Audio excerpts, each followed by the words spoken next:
You have now arrived at Stadium and Gale. Snap, the kick, it's been blocked again! Oh my! It's been blocked again! He's going to heave one deep down the field. It's going to be to the goal line. It's going to be caught! It's a touchdown! And the Gators have won the game! Tyreak Cleveland! Oh my! I can't believe what I just saw! Dropping back to throw. Thompson fires the ball over the middle. It's Ferrari! It's over!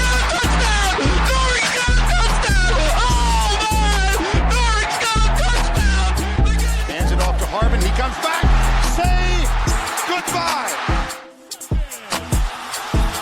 Ahmad Black, in his final game as a Gator, takes it all the way home and sends Urban out a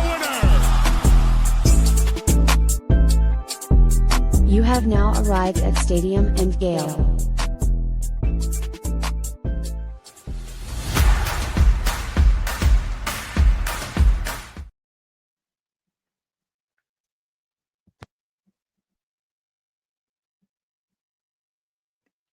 Boys and girls, ladies and gents, welcome to another episode of Stadium Miguel. It's your boy Corey. It's Dan. And Del Torre. Same corner, same time. Y'all boys tired? How y'all feeling? Y'all made it? Y'all made it? Yeah, no, great day in Gainesville yesterday. A little warm. Warm. But Warm. but thanks to everybody. Go ahead. Corey's been saying like the sun's not the same, and I'm like, we're just getting older. The sun is not the same sun that we grew up with. Yeah, no, Nah, dude, it was The 100. sun hit puberty, the sun grew up. Dude, it was the hottest temperature it's ever been in recorded history in Tampa yesterday. It hit 100 degrees for the first time ever. Never been 100 in Tampa before? Never been 100 degrees in Tampa before. So hit that yesterday. We had a record high today as well. But we're not here to talk about beautiful city of Tampa. Although I'd love to want to talk about yesterday. Great time in Gainesville yesterday. Want to give a quick shout out to the folks over at Gators Breakdown, Gator Dave, and High Top Sports. Fantastic event yesterday, Independent Gator Media Day. Want to thank Jaden Woods, DeBron Hampton, Jacoby Jackson, and Treyon Webb, who also swung by. We appreciate them for joining and hanging out. But fantastic event. You can watch that on our YouTube or check it out in the podcast feed as well. But thanks to you guys. Fantastic day. Yeah, I had a blast. If y'all haven't checked out the content, definitely go watch it. Had a good time. The heat was AI. The sun, that's not the same sun. That sun out there is AI. At one point in the show, I thought I was under the tent, and then I just felt like my bald head sizzling under the hat. I was like, what is going on? I look up, it's like the sun's beaming on me. I had to slide up under that tent. But outside of the weather, and wearing leather shorts wasn't a great idea, right? No. Yeah, that wasn't a great idea. But sometimes Shelton wore jeans. Crazy. Yeah, it's just a crazy decision. I walked up. I told the guys a little behind the scenes. I told the guys, like, yo, I'm bringing like 3 shirts because it's hot outside. And Shelton goes, I got 2 outfits. And I was like, yeah, that makes sense. It's hot. Wardrobe change, man. I show up. He's like, I got my getting ready outfit. And he's like, sleeveless shorts. I'm like, yeah, makes sense. It's hot outside. Comes back like heavy cotton shirt, jeans, cowboy boots, and a hat. I was like, my guy, you've gone the wrong direction. It's going to get hotter throughout the day. You've put on heavier clothes. I don't know. That sounds like a lot, but there is a logic of covering up to be cool as well. Yeah. But like technology has come so far. Like there's fishing shirts that weigh nothing. An ounce and a half. Shelton's a real cowboy, man. He ain't. Shelton is a real cowboy. That's a guy. A real cowboy, bro. Yeah. Tip of the hat to you. Couldn't be me. You wear jeans, boots, and that shirt everywhere, bro. That's a wedding outfit. Yeah. We might need to a work outfit, podcast Stephen outfit. Harris is here. We might need to get Real Stephen cowboy. Harris on because I want to talk about the barbecue he was at, the D-line cookout. But we're also talking about the D-line. We might need to get Stephen Harris to pop on today. Hey, Steven, if you want to hop on, I know you do High Top tonight. If you want to hop on, let us know. Hit us in the DMs. We'll get you on the show tonight. But, Gerald Chapman threw a defensive line barbecue, a pig, and just about any possible meat you could want, Pause. Whoa. Yep. Relax. Can't just say that on a public medium. Buddy, I don't man. know. That might be unpausable. No, it was an incredible layout. Go check it out. It's on Gerald Chapman's Twitter page. But no, in all seriousness, we appreciate everybody that came out. I think we sold close to 90 tickets. We had a couple people pop up just at the event that bought tickets as well. Thanks to John Denny and the team over at First Magnitude Brewing for helping us put that event on. There was a couple of electric issues, some short circuiting. The team over there, I think the guy's name is Steve, was super helpful over there. Brian was the guy at the bar, taking the tickets and ordering the drink or getting everybody's drinks. We want to do this again, and we've learned a couple things. We're going to do it again. We've talked about doing one twice a year now, one postseason, maybe January, February timeframe, and then something again around July time, maybe August, but maybe do that one inside next time. But we're going to try to do these fantastic event and really, appreciate everybody that came, everybody that watched and consumed the content.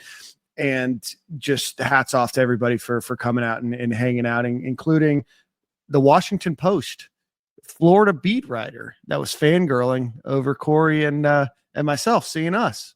Oh, that's what she's a Washington Post. I did not know that. So she listens. I don't want to put her name on blast. She was great. We ended up talking after the show for about 15 minutes, and she's like, I listen to this when I'm working out. She's like, it's great because all I do is consume news media all day, and I'm really, really impressed by independent media and what you guys are doing. And I wish we did more of it. I said, well, what do you do? She's like, well, I work for the Washington Post. I was like, we're here. We're ready to be acquired. Hey, let's go, man. Like, we can be the Florida Post. Yeah. Y'all need a I'll post. do that. I can run a post. I'm not going to put her name on blast. I run a hard post route, bro. Like I got hands and all. Like her daughter's a big fan. I think her daughter's either a student at UF or was a student at UF. They came together, but it was incredible. We had the guys from Murky Waters. They showed up. Awesome group of guys. They have a podcast. Go check that out. You've probably seen the Gator Spaces. They do those a lot. And then the If You Ain't a Gator podcast, which I think is a new podcast just getting started. He was there. And then we saw JB. He's going to start a Duval County, Jacksonville Jaguars, Florida Gators pod. So a lot of creators, really just an incredible amount of people that were there. So thanks everybody for popping in. Duval. Man, that's my head coach, man. Be respectful, Nick. Imitation is the sincerest form of flattery. Plagiarism is the most sincere. What was your biggest takeaway from everything, like the event? What was your biggest takeaway, fan wise, player wise? I think having been around and you guys haven't been around Jalen Wiggins yet. But those two, like just seeing the way, I mean, we had Jaden on the show, but like just seeing the way he conducts himself as an 18-year-old. Jalen Woods, you mean? Jalen Wiggins, Jaden Woods. Oh, gotcha. Sorry. Yeah. They're both very similar. I said you guys haven't been around Jalen Wiggins yet. My apologies. But they're both very, very mature. Like came here about their business. I was talking to Jaden and I was like, what'd you do? He was like, why didn't you go home? He was like, oh, I could have gone home, but like just wanted to stay, get treatment. And like, I've got all like the film stuff here and like just about his business. But a really, really intelligent kid, really thoughtful. He's been really cool to kind of get to know as we've worked with him a bunch with Florida Victorious and then now twice with Stadium and Gale. And then like, J-Jack, if you didn't listen to the show, he's added 20 pounds since he's been here. So, I mean, that kid does not look like a freshman. Nah. Go ahead. He ready to play right away. Yeah. He and Jalen Wiggins, my guy looks 37. Looks like he's got some kids to feed. He's got a mortgage, got a car note. Looks like he is a grown man. His Instagram is no pictures. I'm like, who is this kid? He might have last made kid that came Instagram. like that was Zuniga. That was the last player that we had that was like that. When he committed, he didn't have no social media. I was like, we got a killer. Yeah, he looks. He might have made social media because like they have to do it to post for Florida Victorious as part. He might have been like, ah, man, I have to get on. Yep, you gotta get on. Throwback. Jake Slaughter like that.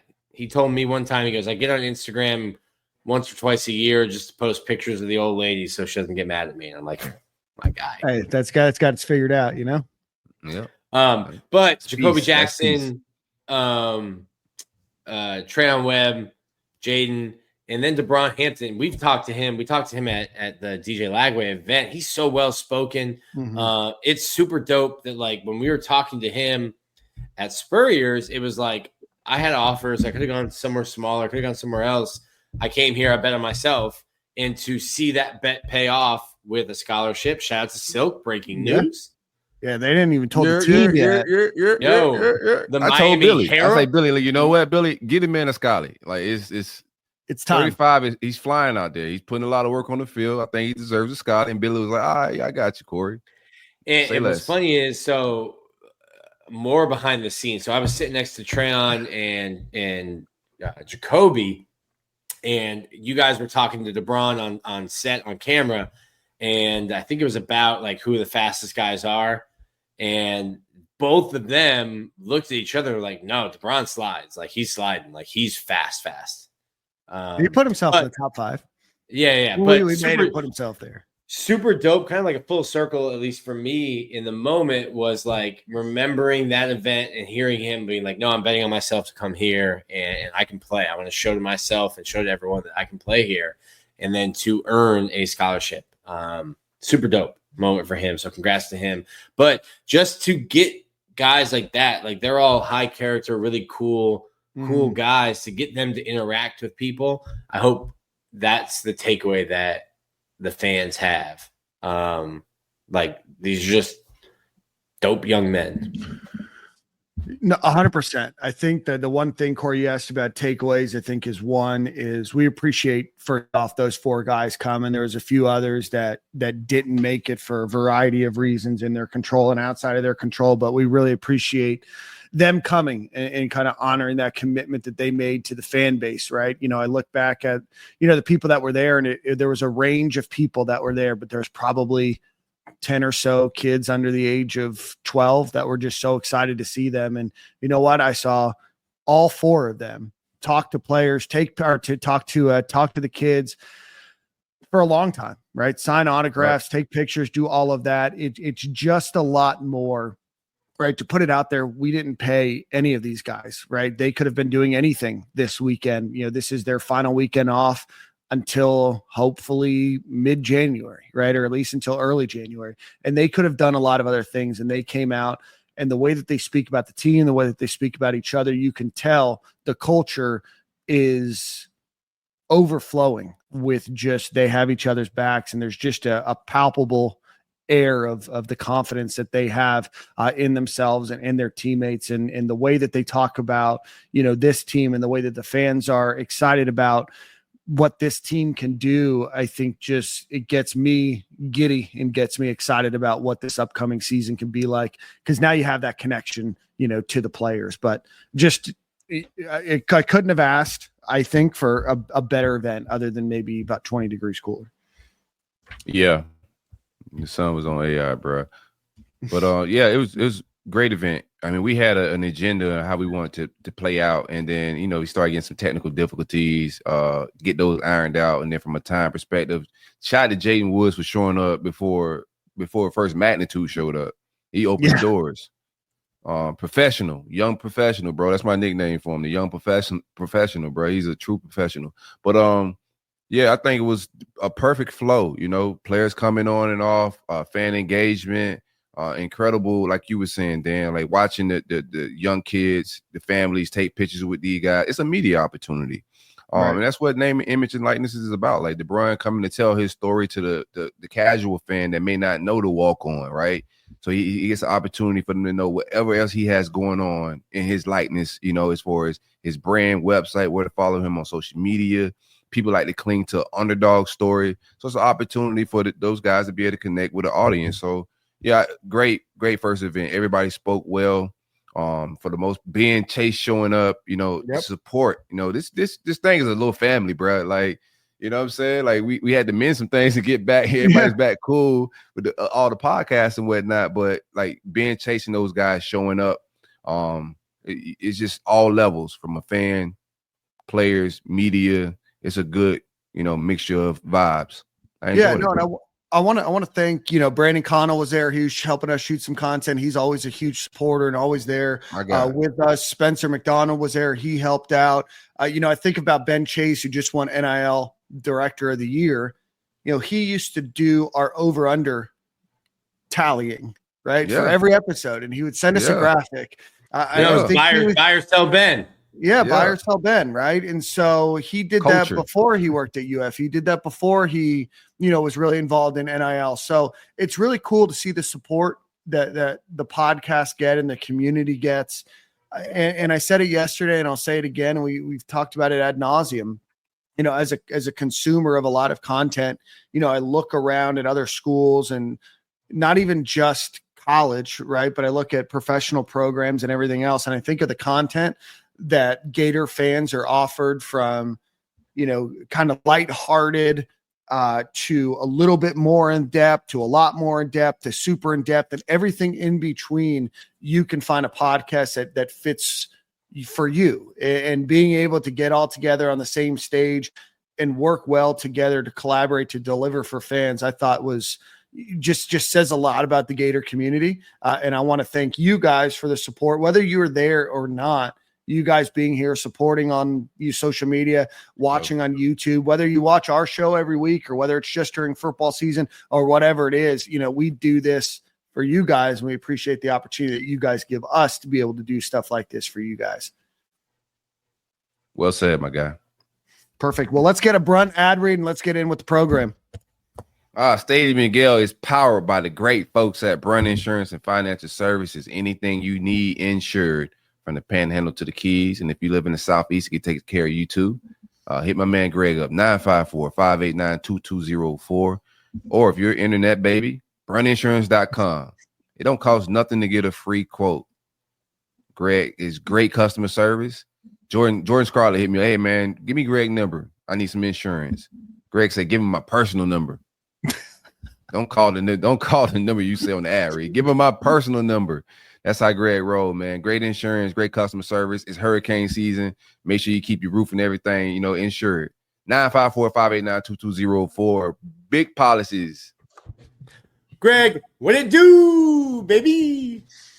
If you are watching on YouTube, please hit the like button, hit the subscribe button. As always, please participate in the chat. We are absolutely going to get to that today. Obviously, super chats will 100% get read. If you're watching on X, please hit that share button.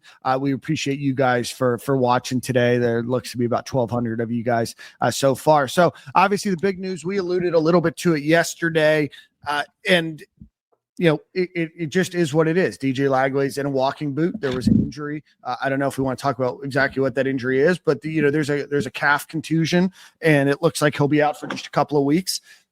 What are your guys' thoughts? And then what do you think that means now? Right? Camp starts Thursday. Well, first off, Silk. What? Miami Herald.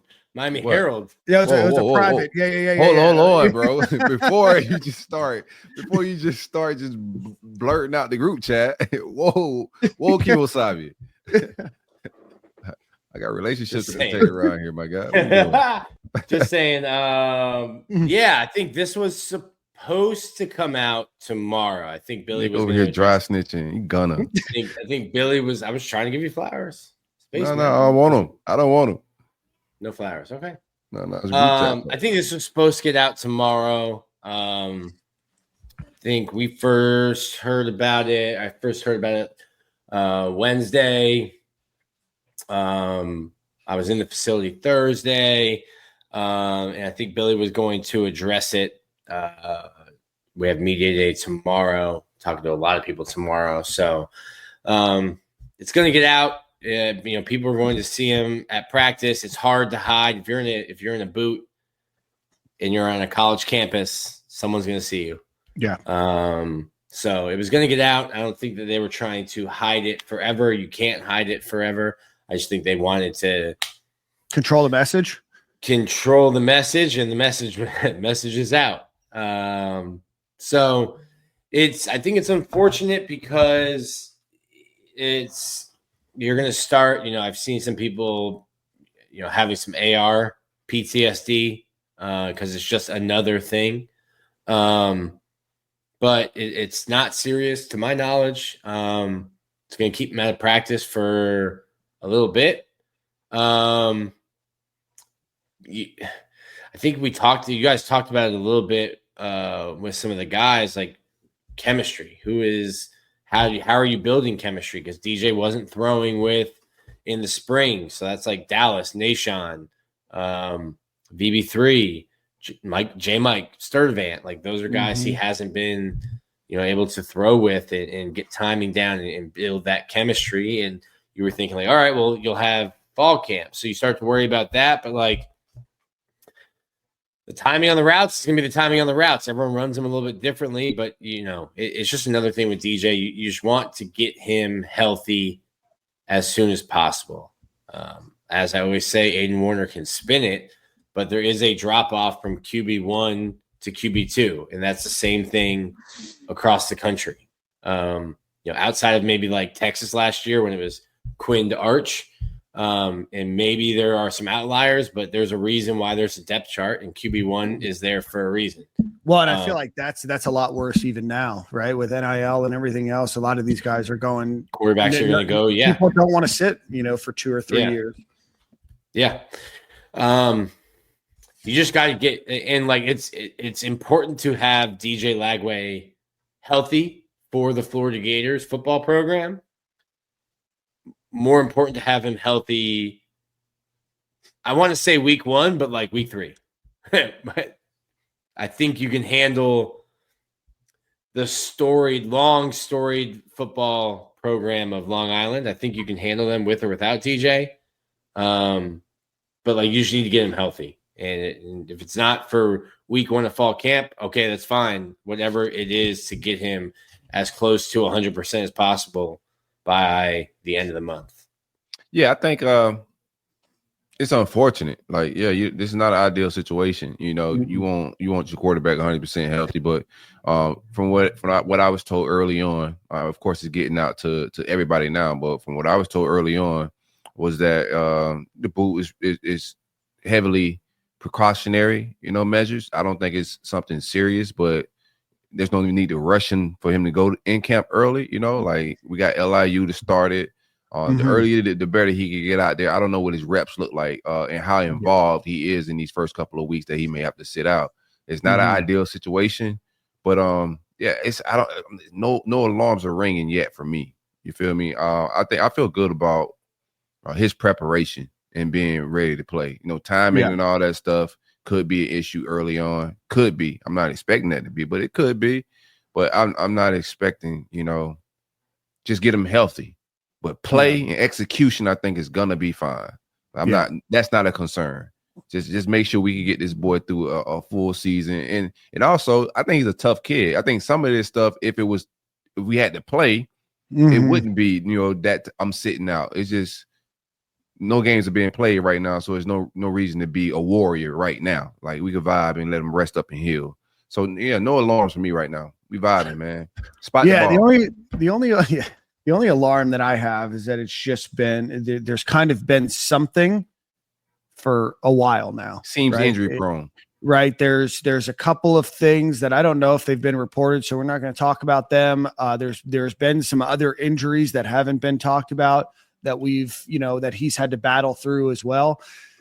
So I think of when was the Georgia game? October. So I think of between October and now, how long has there been where he's been at full health? And we know part of his body is not at full health and won't be at full health. And that's that shoulder. So my concern is just what percentage are we going into the year? And how does all of that time being missed, that those game times and that snaps, I think for him, he's an incredibly smart and will be very prepared. I think that he has unlimited potential, and I think he can be one of the best quarterbacks in college football next season and the year after. There's just some concern about the sheer number of times something's happened and the amount of time in which he's not been fully healthy. That just does have a little concern from my end. Now, like you said, having LIU, I think that game's important, and you always play that question in your head of, well, how long do you keep your starters in a game against LIU? And for Florida, you're playing a little Russian roulette, right? Because you need him out there to get those snaps, but you also don't want him to see him get injured. But at some point, he's got to get a little bit more, experience, right? In that game last season, the game last season is still moving quickly. And I can imagine that it's slowed down in film and understanding everything else, but those aren't game time snaps. And so that's really my only concern. And I just hope that for his sake, and certainly for Florida's sake, that this is, just a minor blip, and then we can get through the season just fine.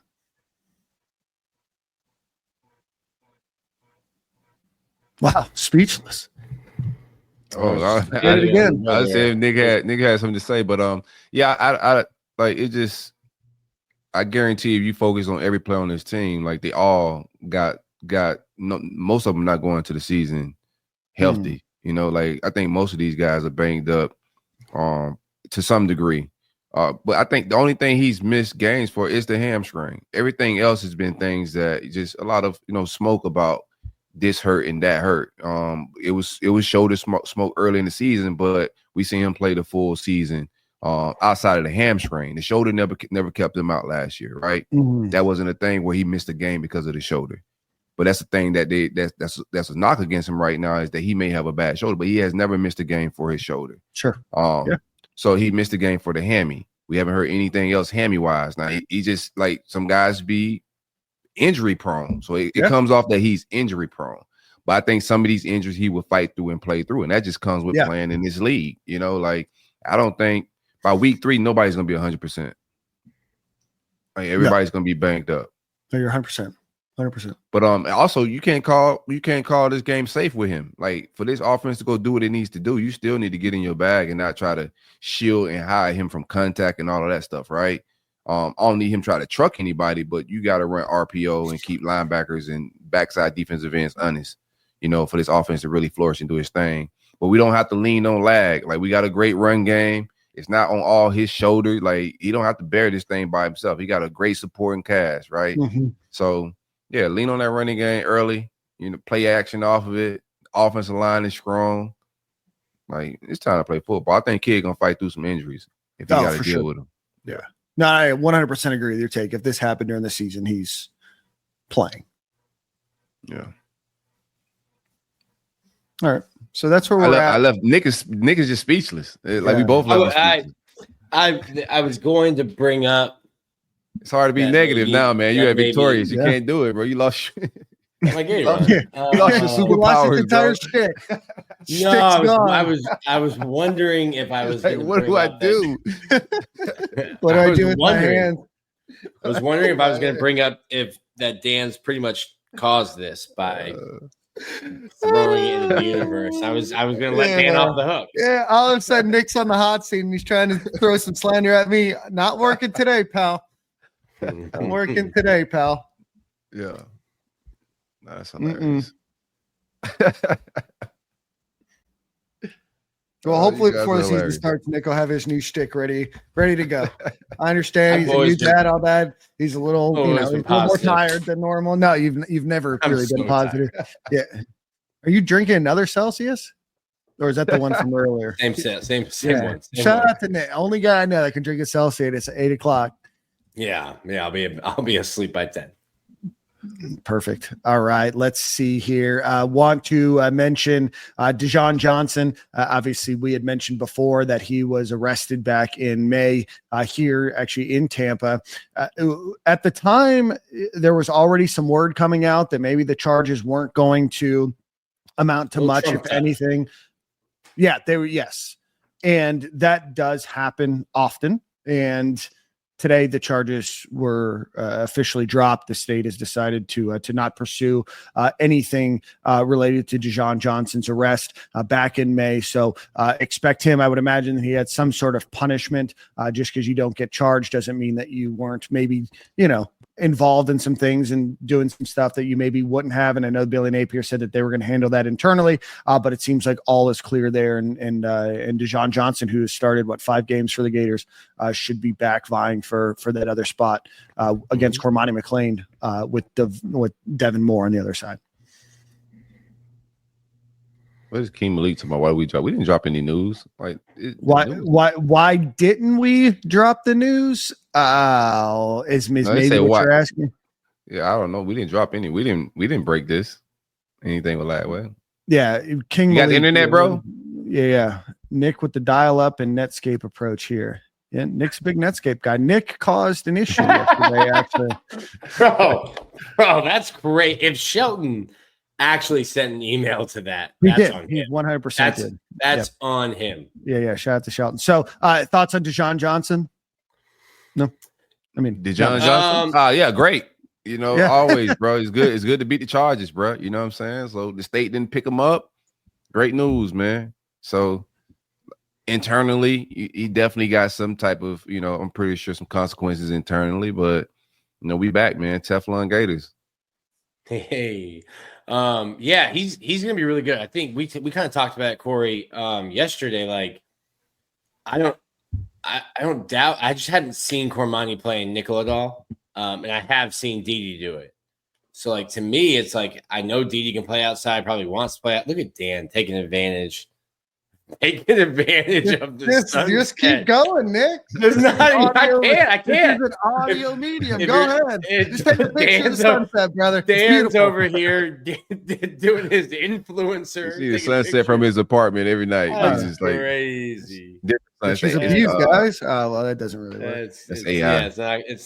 AI. His whole condo's AI. He's actually in the shack. To me, I think Didi is good enough to start, but like Cormani's made such huge strides in the weight room. He's taking care of like doing everything he needs to do off the field.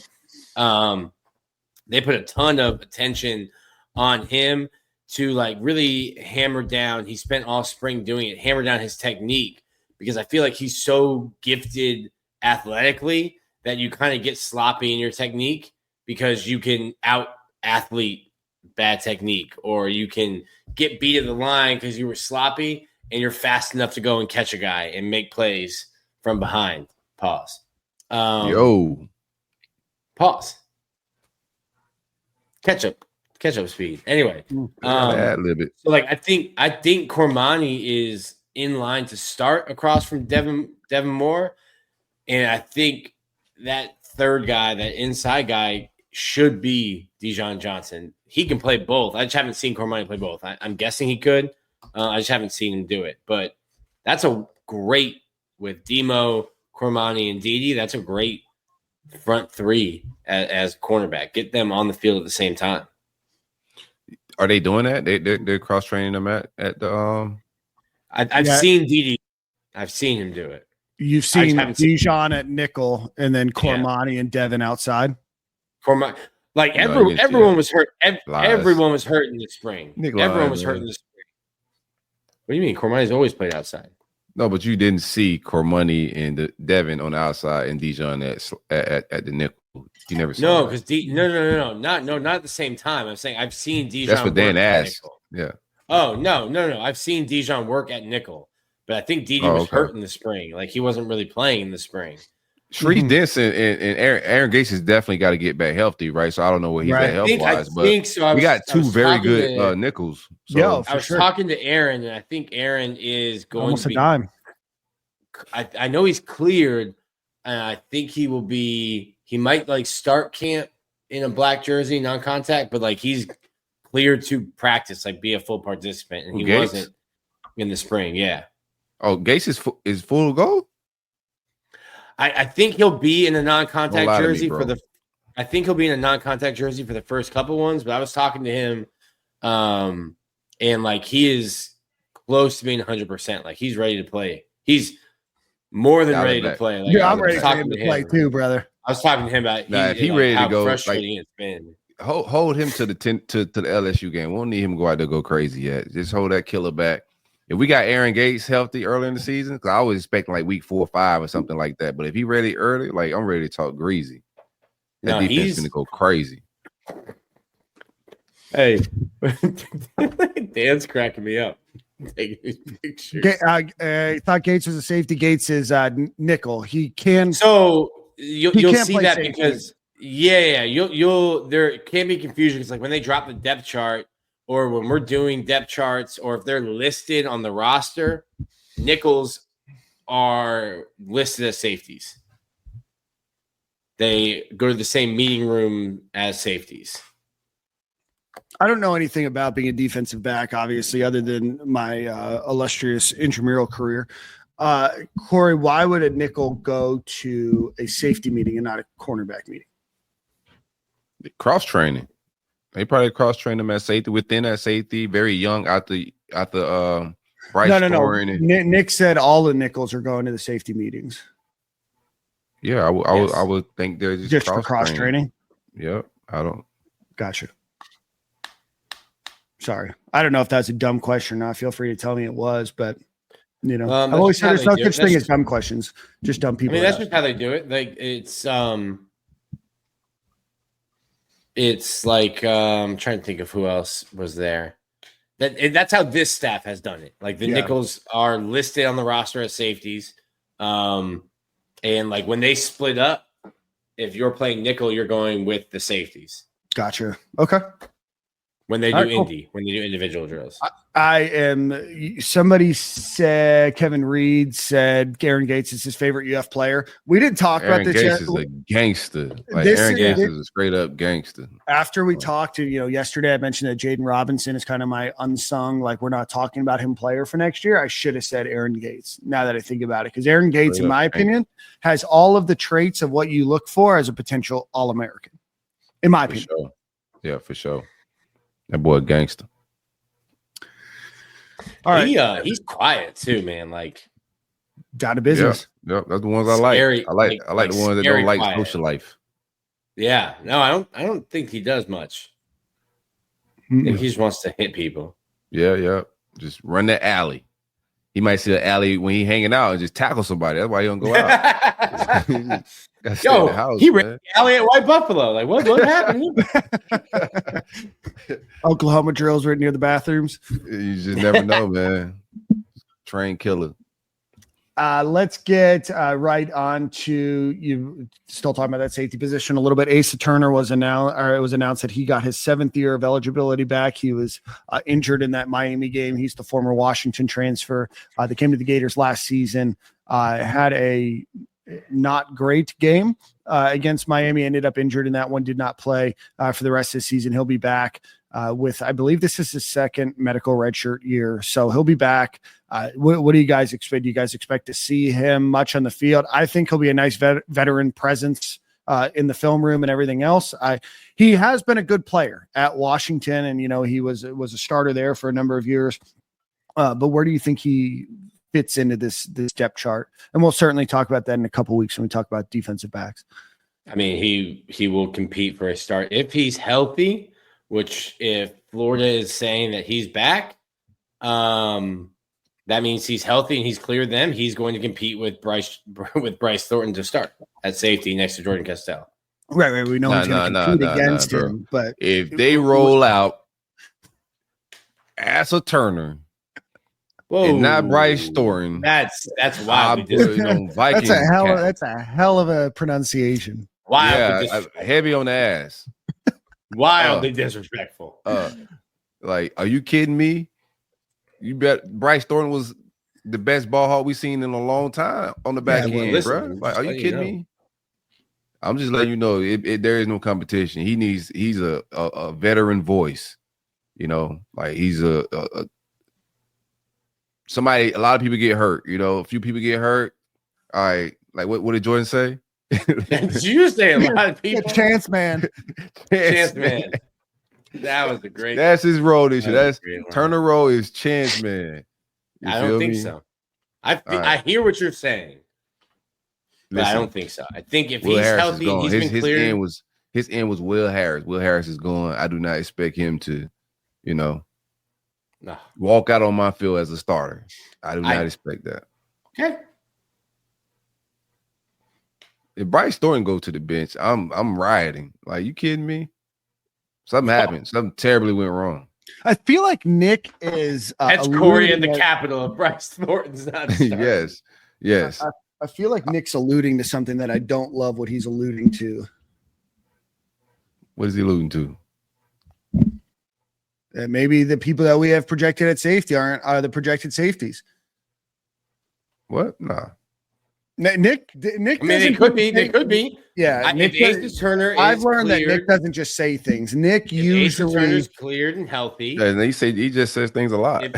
If Asa Turner's cleared and healthy, he will compete with Bryce Thornton to start next to Jordan. He said that. He said that Warner can spin it. He'll just say anything. He don't care. Aiden Warner can spin it. Good. I mean, good. Yeah. I mean, MJ Marin said, you could be good on special teams, good gunner. Again, any chance. Yeah, he could be good a lot. Chance, man. They are. He's crazy athletic. Oh my god. He is definitely. He got his ankle broken by Restrepo, who runs a 5.5 40. Like, he's shifty though. Incredibly athletic. Just say he's a good athlete, but don't say incredibly athletic, bro. Yeah. He's a very good athlete. A lunch pail guy. Hold on, let me pull this back up. He's got. Go ahead, continue amongst yourselves. I like where Dan is going with that though. Lunch pail guy. You're first in, last out. Coach's kid. Is he on scholarship? No, athletic. We're paying Bryce Thornton a pretty penny. He was about to enter the portal at one point. We paid that boy a pretty penny to stay here. If 7th year Asa Turner beat him out for the gig, I'm gonna have some questions. Like, we gotta allocate our funds better. Yeah. Things have went crazy. Yeah. 385 or 335 bench. He's got a 38.5-inch vert. Oh, athlete. That's solid. He should be a trainer. We need people. He can work with Miles. Pro agility 4.12. His pro agility? What's that? That's the agility test that they run for the combine. No, I'm kidding a little bit, right? So we're having a good time. Like, I love that he's back, to be real with you, because we get young quick, but I don't think he should be competing to start. You know what I'm saying? I think Bryce Thornton and Costello are your starters. I'm telling you, he will compete for a starting job. He might not win it. He might not win, but he will compete for a starting job with Bryce. Like, Bryce Thornton is going to have to win the starting job if Asa Turner won it. He's won it. He's going to have to win it. Bryce Thornton's also coming off injury. He didn't play in the spring either. He was our best safety last year. See where Nick's going? I love Bryce. Bryce is our best safety on the back end, bro. I'm like, setting you up. hands down. Well, how am I setting you up? How are you setting us up? We spending too much time on this, to be honest with you. We need to move on. Yeah, good point. We'll talk about this in a couple of weeks when we talk about safety. I'm getting frustrated, and I'm in a fantastic mood today. And last thing that I need is for Nick to mess with my emotions. Sorry for ruining the sunset for you. It's beautiful. It's beautiful. I can't wait to send it to you guys after. She's a beaut today, Clark. It's getting even better. I just can't take any more photos because you guys are going to make fun of me. I will put you as the lone person on the screen while you take pictures. It works for me. All right, Asa's not even good in the video games. Can I give you guys a hot take? Have you played the new NCAA game? Yes. A lot of complaints. I've seen a lot of complaints. Yeah, it's not very good. Not very good. Overall, it's those games are tough because it's like you have to innovate, and I just don't think it's hard to innovate in a year. But there's so many glitches and stuff. Yeah, no, I think I understand. Like, it's not real life, right? And I get that, and not everything can be exactly like real life. I just don't think the game itself is I think it's a worse product this year, both to play and to go through the game. We have this old dynasty with a couple guys from recruiting is hard as hell. Yeah, I've not even really. I've maybe spent 45 total minutes. So obviously I'm not giving a full-on review here, but just not a huge fan. Anyway, all right, let's get into a quick ad read. Go visit homefieldapparel.com. Use promo code Stadium and Gale at checkout. You will get 15% off of your order. Nick has the corduroy hat. They have a bunch of shirts. They have the baseball pullover. They have the jacket, everything that you need, 6 pages worth of Florida Gator stuff. Go check them out. That is homefieldapparel.com, promo code Stadium and Gale, all one word. Again, if you're watching on YouTube, please hit the like button. Please share it with your friends, neighbors, family, friends, whomever that might be. And if you're watching on Twitter X, please hit that retweet button. It really helps us reach a larger audience. A couple final notes here before we get into the defensive line. I want to give a shout out to a guy that started. No, I guess he didn't play. I guess it was Mike Pouncey that played on the defensive line for just a little bit. But the Pittsburgh Steelers are adding Florida Gators great Marquise Pouncey to their Hall of Honor, which I would imagine is just one step closer to him getting into the Hall of Fame once he's eligible. So congratulations to Marquise Pouncey. Well-deserved and an incredible, illustrious NFL career. Everybody's here for the defensive line talk. Gentlemen, let's run through top to bottom what we have here. So defensive tackle, Caleb Banks, 6'6", 329 pounds. I'm going to run through this whole list, then we're going to break it down. Defensive end and tackle. George Gumbs, redshirt senior, number 34, 6'4", 253 pounds. Jamari Lyons coming back from injury, redshirt junior, defensive lineman, number 95, 6'3", 308 pounds. Former 5-star LJ McCray, number 11, 6'4", 267 pounds. Micah Boyru, a sophomore, 6'2", 274 pounds. And then Jeremiah McLeod, 6'2", 360 pounds. That's what we got, boys. Yeah, I'm missing a few. So give me 1 second. But give me your thoughts on this defensive line. Defensive line. I'll go, Nick. Let me start off. Actually, hold on, Nick. Before you go, I don't want to forget anybody. Obviously, the freshman Jaden Wood, 6'3", 200. He's now up to 250 pounds. Kofi Asari, the transfer from UMass, 6'4". And 3/4, 246 pounds. Cam James, 6'5.5", 272 pounds. Jalen Wiggins, the freshman, 6'4.5", 270 pounds. Tyreak Sapp, 6'2.5", 274 pounds. Brian Taylor, 6'4.5", 278 pounds. And Trevoice Brown, 6'6" and 3/4, 290 pounds. Sorry, I don't know why my list pulled wrong, but obviously a deep room, top to bottom, some new names in there.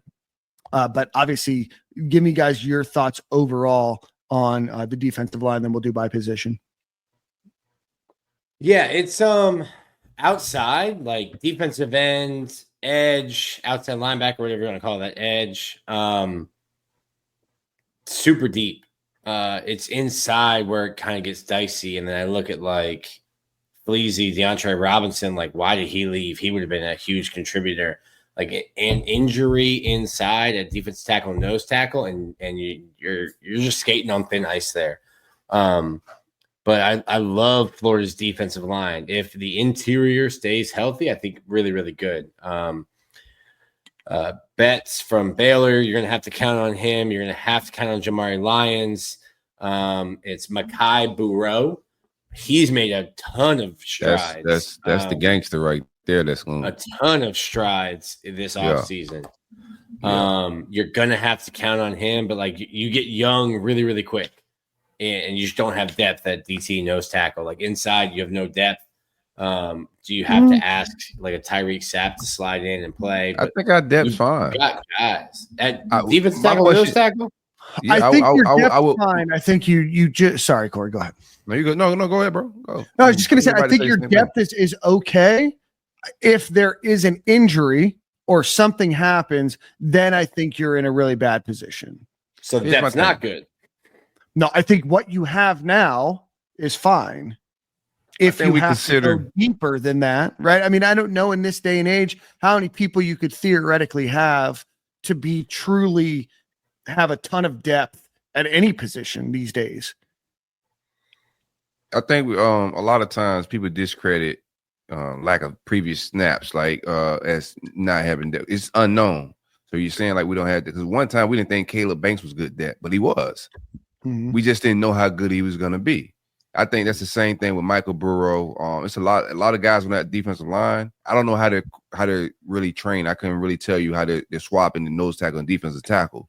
But between those two rooms and those two positions, I think there's a lot of talent. It's just the unknown. Like Lions, we don't know how he's going to bounce back from injury, right? Boone didn't really bounce back, when he came back, right? So we don't know how Lions is going to bounce back. Michael Burrow, he hasn't played a lot, but we beat Georgia and LSU and some big dogs for him, right? So we went and got this kid. It's okay to play the young kids that don't have a lot of snaps. They just got to prove that the quality that. But I think from recruiting purpose, when I look at that room, no, we beat some guys out for the guys in that room, and they should be ready to play. Your sophomore year in the SEC at defensive tackle, you should be ready to jump in the trenches and get busy, baby. I think Michael Burrow got to be ready to get busy. I think he will be. I think he's gonna surprise some people this fall. So I feel better about the depth. Even my bad, like my guy Tavares Brown. There's a lot of unknown about him, but that kid's huge. Like you look at him in person, he's bigger than Gravon Dexter. Like got abs, right? We got to see. He came in as a JUCO kid late last year. He didn't get a full fall camp, but in a Division I University of Florida strength and conditioning program, a full year, a spring, and another fall camp, I think he's gonna be a guy that can contribute as well. Like the size is there, bro. When you get your lines back. Yeah, so I think it's some depth there. I think we're gonna surprise some people at D tackle and nose tackle. So let's just talk. We've got Tavares Brown, Jamari Lyons, Micah Boyru, Caleb Banks is your 4, with Brian Taylor potentially being in that list as well. Obviously, Jeremiah McLeod's a freshman. Yeah, Brian Taylor he's close to, I think he's over 300 pounds now. He's 6'4" and a half, 278 on UF step chart. So if he is, that's incredible growth. Yeah, when I talked to him, we were at the charity event. I think he said he was like 290. He's put it on slowly. He is huge. But he's going to be a guy, I think, potentially starting or getting starter level reps next to Caleb Banks. But he's one, I think it's his last year. Is this his last year of eligibility? Yeah. He was a JUCO bandit. Yeah, he's from what's it called? Blinn. Yeah. And I completely forgot Brandon Bett too, the transfer from Baylor. Yeah. I mentioned him. But yeah, like I think I haven't seen Betts up close. I don't know how big he is. Bet. I keep saying Betts. So does Brandon Connell. It's a shame when Brandon Connell has a fact error in the chat. Doesn't happen often. It's a shame. I just think I just that's a position. So like to me, I think that's a position where I worry about. It's a position where you can easily get injured, like nicks, scrapes, bruises, and to me that's a concern. Like I'm not like 5-alarm fire ringing when I look at the defense, which I really like the defense. That's the position that I look at and I think, okay, I don't know that there's a lot of depth there. Here's my thing. Like from how I see it, and I think like these be red flags for me, right? Like I don't think Florida couldn't afford for DeAndre Robinson to like. I think they could afford for him to stay, like money wise. But I think they looked at the rest of the room and said, "No, we good. Like let him leave." I think they know more than we know, and like Chapman's development is through the roof. Well, I get what you're saying, but I think like some of the subtractions weren't really like players they was going to break the bank for, because they thought the guys that we haven't really seen play a lot, that they were just as good as him. That's what I think. Let's call spade a spade here. I mean, we like DeAndre Robinson for who he was as a recruit. He played a little bit. We really liked him too because he was on our show, and then he came, great personality. We met great personality, got the goal. You're like, this kid's gonna be great. You know what I mean? You just look at a player, you're like, this is it. But he never really he didn't do a ton, right? I mean, Desmond Watson played, and obviously he stuffed a huge gap, and you saw a huge improvement with Sapp, in his final year. But it's not like Florida defensive tackles were doing unbelievable things that I don't think one of these guys can't step up into. I mean, Caleb Banks, your best guy, is back next year, right? And I do think there's going to be development with Boyro and getting, Bet, who I think can be a good player. And then you look at growth with, Jamari Lyons coming back. Jamari Lyons was going to be a starter last year, and he's now coming back. And then Brown, he's a guy that everybody's super high on. So now all of a sudden you're at 4 people. Then you throw on Brian Taylor, who, Nick, you've said, is maybe over 300 pounds now. You've got 5 potential guys there that, I'm more bullish on the defensive line than I thought I was, or at least at that position, that nose tackle and defensive tackle position, than it was before we started this. And I didn't even mention Micah Boyro in there, right? So you've got people. That name has got you in a headlock. Boyro? Bureau. Sorry. Makai Bureau. I was saying, I was with you. Bureau. I was with you, Dan. We both just got learned something. Makai. Losing Shivers after Robinson is what hurt. Correct. I mean, what were we going to expect out of Shivers, though, this year? This year, not much. I mean, it sucks, right? You don't want to lose a freshman, but like, what were you theoretically going to lose? Yeah.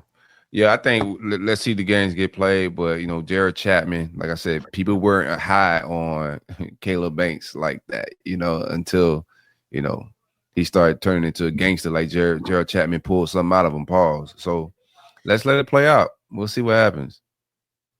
And they went and got Brandon Betts so quick right out there. Like, I just don't like. I don't know. I think the room is fine. I think that was going to happen regardless. We'll see. So I'm betting on Chapman. Chapman, my guy. Like, I think Chapman him. I think he one of the best defensive line coaches in the country, bro. You feel me? And if he think they good, though, I don't think we slacking and lacking in that room, bro. We just don't know. There's not a lot of snaps from those guys, and there was a lot of development that need to happen, but. The way they found Brown, Tavares Brown, however you say his name, Tavares Brown, how they found him late as a JUCO, like how they found Caleb Banks, how they're finding these guys, like they got something going at that spot. Like I said, from a size, when you look at it on paper, how big these guys are, when you look at the pictures, like physically, like they fit in a certain mold, So I think we find a D tackle until we not. Jared Chapman, I got the house on him. So who do we have? Makai Bureau and let's see, Caleb Banks and Makai starting? No, Banks and Lions. Yeah, I was just asking, just throwing around options here. I'm not trying to be criticized. Jeez. No. I'm just saying it's like Banks, Taylor. No, it's fine. Very defensive. So and then those two start, and then what do we think after that? Makai and Bet after Lions and Makai. I think it's Banks and Taylor and Lions are kind of. Banks is your starter, but Banks can play inside nose. Yeah. So I think you might have Banks at nose. Taylor at nose, and then when you bring Lions in, Lions is at nose, and then Banks slides back out. I think Banks and Lions will play like starter reps no matter who is starting there. Mm-hmm. They'll get similar snaps. But that's also a position too. Like I always go back to what Chris Rumpf said, like those defensive linemen, they have a gas tank and there's no refilling it. So you're having to try to rotate guys and keep them fresh. Like Caleb Banks, you're not going to ask him to play 68 snaps. You should not have to ask him to play 68 snaps. So like, there has to be some position versatility there when you don't have, a guy who is like Stephon Shivers, clearly a nose tackle. That's a guy you slide right into nose tackle at that weight. That's he wasn't why going to play this year, I don't think. No, it's just depth. Like he's a guy that could give you 10 snaps a game. I don't even know if he was in playing shape to give you 10 snaps a game. Yeah. But like it's a guy who that's kind of where I'm getting at with the depth. Like you don't have, or maybe you do. Maybe I'll learn in the like going to camp. But like you need a guy Caleb like Banks was a bum at one time, bro. Like relax. No, I didn't think he was a bum. I thought he was a project. I thought he was a project. It was going to take 2 to 3 years to get. It took 1 year. Oh gosh, bro. No, you guys are the greatest of all time. I'm worried about the depth. You guys aren't. That's fine. No. I mean, I looking at it now, I see where you're coming from. I see it. Yeah, I see your, because that's everybody. Like most of the fans, if they have a gripe, it's like, okay, we may get thin at defense type because we don't know what we got. I think most of it's that. Because it's players at the spots, right? But when you go look at the spots on the depth chart, it's not like nobody's there. Somebody's there.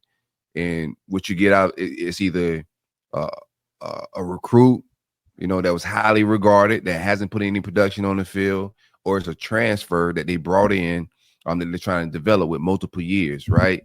So that's what we got, behind the starters a little bit. So what I've learned from this staff is that they can find guys in the trenches, that's off the radar and turn them into pull the potential out of them. So we'll see how they develop.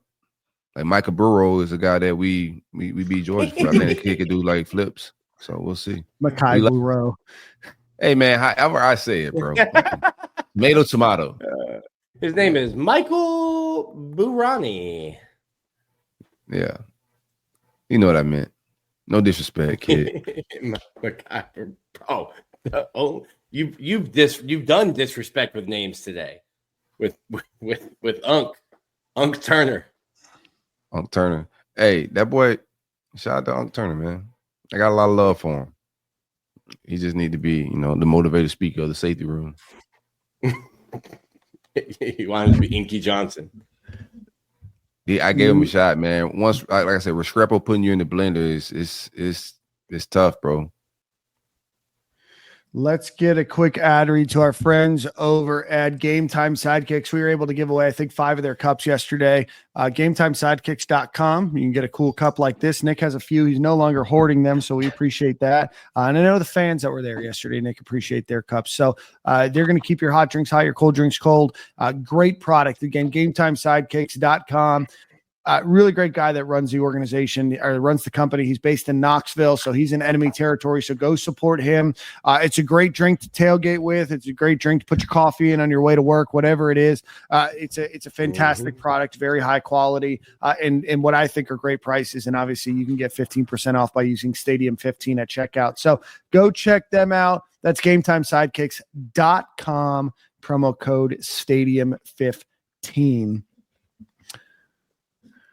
All right, let's get into the edge position. And again, let's run through that list. We've got LJ McCray, Jaden Woods, Kofi Asare, the transfer from UMass, Cam James, George Gumbs, Jalen Wiggins, and then Tyreak Sapp. You've got a couple other freshmen a couple other walk-ons I'll shout them out. Titus Bullard, whose father played for UF and goes by the stage name of Titus O'Neil from the WWE or WCW, I don't know, whatever he was. Charles Emmanuel, he's a redshirt freshman, and then Lane Swafford, a redshirt sophomore, who, if I remember correctly, he played a down or two. Nope. Yep.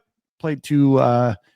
He did. I remember he played against Tulane. He also played against Samford. But that's what we've got. Obviously, in that group, there's a lot of excitement. Silk, I know. I don't know why I called you Silk. That's the first time I've called you that in a long time. I know a lot of people are super, super excited about George Gumbs. And then I think that's your favorite player. And then Nick's favorite player is Tyreak Sapp, hailing obviously from St. Thomas Aquinas. So you got those two. Let's talk about those two, and then let's break it down because you've got some depth here, I think. Yeah. This might be your best position right here.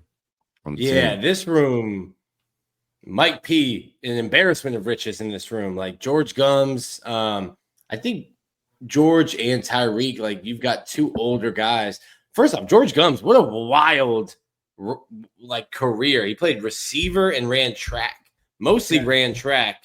He was like a track dude in high school who like played receiver because he needed something to do in the fall. I think he went to Cincinnati and they moved to tight end. No, he went to Northern Illinois. Cincinnati, Northern Illinois. Yeah. He went to Northern Illinois, played special teams as a redshirt. I think he was a tight end. And then the next year, his redshirt freshman year, he was a tight end, had 4 catches for 44 yards, had his first catch against Eastern Illinois for 13 yards, and then a career high 3 receptions against Toledo. And then he played 12 games and then started the last 7 at defensive end, 32 tackles, 6.5 tackles for loss, 3.5 sacks.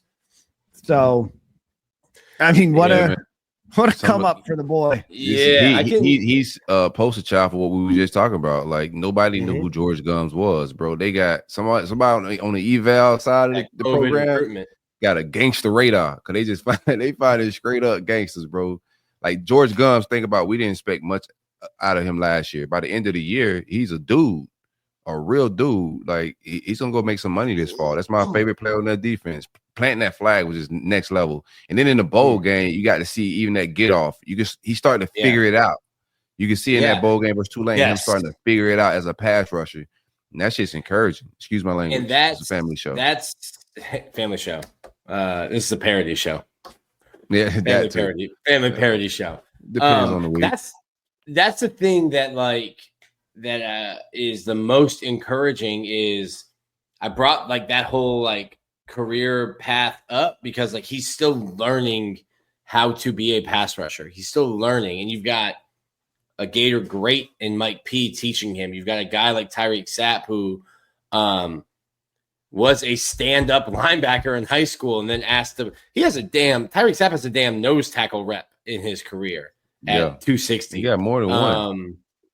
That's crazy. But like I think we're just seeing George. Yeah. I think we asked Tyreak Sapp to do some wild things his career, man. You know, he gets at his natural spot. Like we don't have to move him inside. I don't think this fall, bro. Maybe in like a NASCAR type pass rush package. Yeah. You get your best pass rush. Third and 27. Like, hey man, go something like that. Get inside. But I brought that up because I think we're seeing George Gumbs like just scratching the surface. Like he's still learning. That's like crazy. He's just super. He's super athletic, twitched up, and just like running. Like I mentioned about Cormani earlier. Like, hey, you're just getting by because you're more athletic than everyone around you, and you have more like God-given ability. But now you're putting the work behind it, and he's someone who constantly is like staying after, working on like hand placement and different pass rush moves. It's cool to see an older guy like that who still has like that hunger and still wants to learn. So it's been cool to see that as I've been at practice more. And him and Tyreak Sapp, if you ask the offensive line, those are the guys who get under their skin. My goodness, they celebrate. I'm looking forward to it. Wednesday, I'll be at practice. Looking forward to Wednesday's practice. They fought first practice of spring. We'll see what happens fall camp. It's a lot hotter.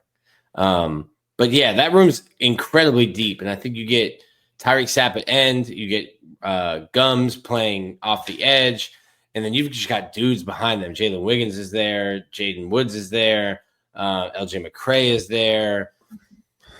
I'm gonna forget some names. Let me pull the roster up. That edge room, that defensive end and edge room is just super deep. I think You're going to see Kofi a little bit as well. Cam James, the guy that is probably the next one up there. Like Cam. Yeah, James I think Cam James is a very good player, and I know that he's going to be behind Tyreak Sapp and George Gumbs, and I think that this has got to be a breakout year for LJ McCray too. I think we saw some flashes of it last year.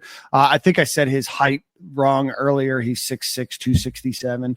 I think my list just pulled incorrect at 6'4". But I think that between LJ McCray, Cam James, I don't know what to expect out of Kofi Asari. He's a name that popped up. Things. I'm hearing great things. Yeah. What you hearing, Nick? I hear good things about that boy Kofi.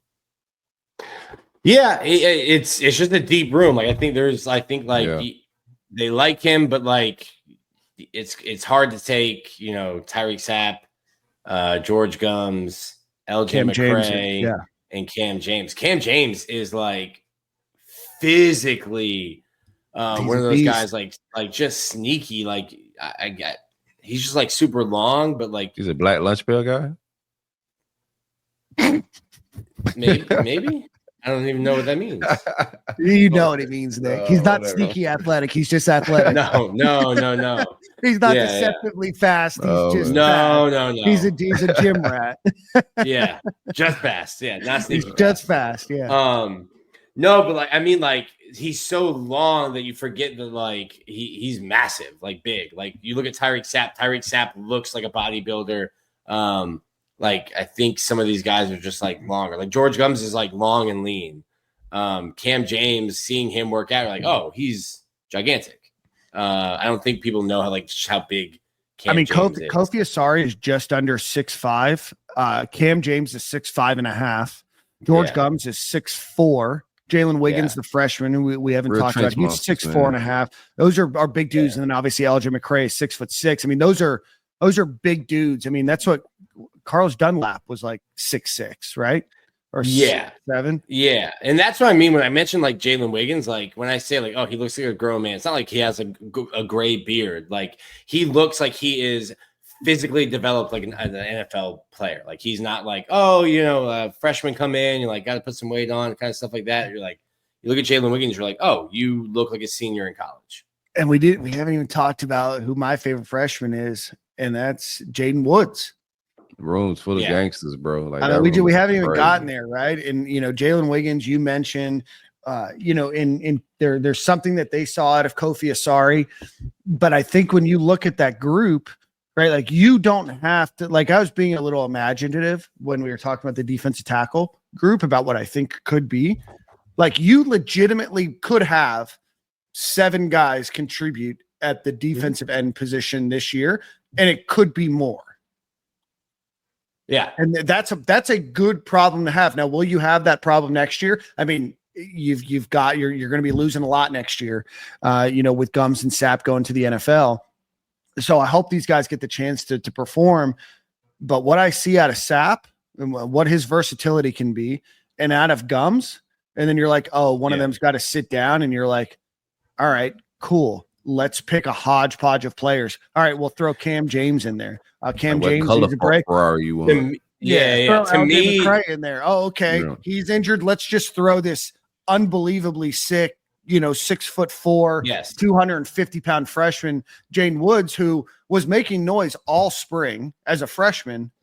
He showed up to the media day looking like a monster, bro. That kid huge, bro. Like a freshman, they make him different. To me, we look like Bama, like for real. Yes, to me, this room look like Bama, bro. To me, this room is like Georgia, Alabama, where it's just like, hey, it doesn't matter, just run somebody in. Like Dan hockey line shift, just be like, hey, line 2, get in, you're fine. Like there's not a big drop off when you're keeping guys fresh in this. It's not like, shoot, like hurry up, Tyreak, like finish that Gatorade. We gotta get somebody back in. You gotta get back in. We gotta get this guy off. No, it's like this would be like when y'all would get mad, or me too, get mad about like that.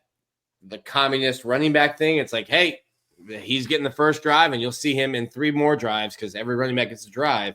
Like, you're not going to be mad if that's like a rotation. Not saying it is, but you're not going to be mad. Don't challenge Florida fans. Say we Don't. want to be mad. Someone will be. Someone will You have be. Tyreak Sapp with an 80% motor in the fourth quarter. Like, good luck. Yeah, that's what I'm trying to say. Like, if Tyreak Sapp plays the first drive, and then you see like a rotation where it's like, hey, the next group is up, and then the third group is up, and then Tyreek's back on, but there's been a gap in between that, you're gonna be like, oh yeah, that's fine, because like there's really not a drop off. Like this room's nasty. Yeah, I'll allow it. Filth, straight filth. I had a take. I forgot it because Nick was just in his bag. So kudos to that. If never been negative, always been positive, but factually, like sure. Sure. This room is like Chat, this room gets me excited. This room gets me excited. Like this room's filthy. Like big time for me. Big time. Like Georgia. I remember watching. No more Jamaican bacon, man. Remember we had Jamaican bacon? I do. Oh, I remember when we had defensive linemen playing 67 snaps a game? Them boys was on my diet, man. That who was it? Yeah, Gervon Dexter was at 300 something pounds. Yeah, the most that was against Utah. That was against Utah. Billy's first game. Like Gervon had to play, I think 60 something snaps, and someone like posted a clip of like him jogging when the play went away from him. Someone, a Gator fan, posted a clip being like, he's loafing. This is atrocious effort. I'm like, that was his 67th play, dog. What do you mean? Loafing. Look at this guy. He has no pride. He took a breath at 315 pounds when they ran counter away from him. That was the greatest. What are you doing? I loved it. Just like you're telling on yourself sometimes when you think you're onto something, you're just telling on yourself. Like, yeah, you don't know ball. Dan knows ball. I know ball. The streets have been saying Dan knows ball. The streets have been yelling. Dan the streets have been yelling. Moncrief has been yelling. Dan knows ball. Not co-signing on anything you say about Moncrief. Had a couple Jacksonville people yesterday. Met them. I'll be up there on November 1st. Will not say a bad thing. Let them know that Dan Thompson sends his highest regards. Duval. Not beating the allegations. The county's not beating the allegations. All right, guys. We're going to wrap up here. Any final thoughts on the defensive line? Man. Just physically, we just look like one of them programs now. It's like time to just go win some football games. But physically, the more I get around these players, watching the workout videos, like we look like one of them programs. Well, one of the people were slinging mud on Tyler Miles' name last year, and every injury was like soft tissue. Yes, sir. Every injury was like soft tissue injury. We was getting our shit pushed in too. We was, excuse my language. This is a family show. Sorry for the families if you got this on parody YouTube, family show. Yeah, for sure. But we were getting pushed around a little bit, so I was just like, "Hey, like, what are we doing? We eating Jamaican bacon, or what's going on?" And, you know what? What I love about this defensive line is how disruptive they're being against what we've argued is one of our best offensive units, and that's the offensive line, right? A offensive line that is ranked in the top 5 in the SEC, maybe top 5, top 10 in the country, and that's who they're competing against every single day. That's going to make you better, right? It's not like we're like, oh man, our offensive line is trash again. I mean, that's a good unit with some real depth there, and they're competing day in and day out against one of the best units in the SEC, and that's how you get better.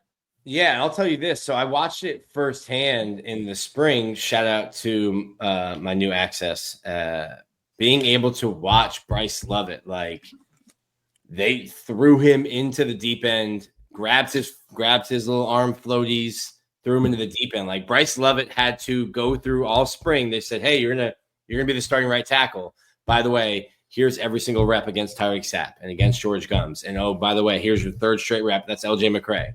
Like Bryce Lovett had to go through the fire in the spring, and I watched him go from like having his back turned and looking at the rest of the offensive line, not good, to like starting to win and starting to hold his own, going from being put on skates to winning reps. And like Dan just said, like you're having to go against that defensive line, especially on the edges. Like Austin Barber is going to his 5th year and he's losing battles And as a redshirt freshman, is Bryce Love a redshirt freshman or redshirt sophomore? It's redshirt sophomore, I think. As a redshirt sophomore, first-time starter, having to go up against those guys, that gauntlet was good for him. And I saw him progress. Yeah. I mean, that's the opposite, right? Like our offensive line, I think, is going to be better because of who they have to go up against in practice. And there might be some depth issues and everything else, at the defensive tackle position as a whole. But that's what makes this team better, right? And it's been said by countless people, the game is won in the trenches. And if Florida can dominate those, even if they're lacking a little bit of depth, every team's going to lack depth somewhere. But if Florida can harness that on the offensive line and the defensive line, that just allows you so many more opportunities to win a football game than where we've previously had to talk about both of those units. So shout out to Billy, right? Shout out to the staff, Chapman, the rest of the guys for recruiting guys. And we've talked about it, right? They're like recruiting 4-star guys that look like 4-star guys, right? Like not the tweener guys. Like these are guys ready to come on campus and make an impact. And so there's a lot of excitement for obvious reasons on both sides of the line of scrimmage. 100. Spot the ball, man. Spot the ball. All right, guys, let's do one final ad read, then get out of here. Nick, you have song of the week. And finally, we want to give a final shout out to our friends over at Alumni Hall. Go visit alumnihall.com or go visit them in Gainesville on Archer Road. Anything that you could want for any Gator fan in your life. They have everything from polos to golf polos to T-shirts. They have all sports represented there. Shout out to Brandon Connell yesterday wearing a 2023 Women's Indoor Track National Championship shirt. Die hard. That could have been found at Alumni Hall. But go visit Alumni Hall. They have the most exhaustive list of Gator merchandise in all of Gainesville. So go visit them, alumnihall.com. Nick's shirt. This polo, cutter, and buck. Ooh, this is butter. Let me tell you right now, this shirt is comfortable. I was going to wear it Sunday, but it's gray. That would not have gone well.